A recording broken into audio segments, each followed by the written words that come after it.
Have you ever built a system that worked and then you slowly stopped using it? That's not a discipline issue, that's an identity mismatch. Today we are going to talk about why people sabotage consistency, even when they know better, and how shifting identity changes behavior permanently. People don't act against their identity for very long. If you see yourself as someone who falls off, someone who's bad at routines, someone who's always behind, your brain is going to find ways to prove that true. Not because you want to fail, but because your brain craves that familiarity. For a lot of people, chaos feels very normal. Calm can feel very uncomfortable. Structure can feel very restrictive, and consistency can actually kind of feel boring. So even when your life is improving, your subconscious is saying, this isn't actually who we are. And then you pull back.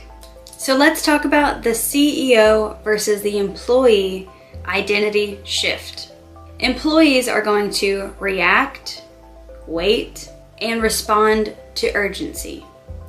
CEOs decide once, follow systems, and review outcomes. This shift isn't about productivity, it's about self-leadership. You stop asking yourself, what do I feel like doing? And you start asking, what did I already decide? We need to have this identity through structure. So in order to have that, we have to create the structure. This is why the life CEO departments is so important for this structure. When you define departments, boundaries, and responsibilities, you're not organizing tasks, you're reinforcing that identity.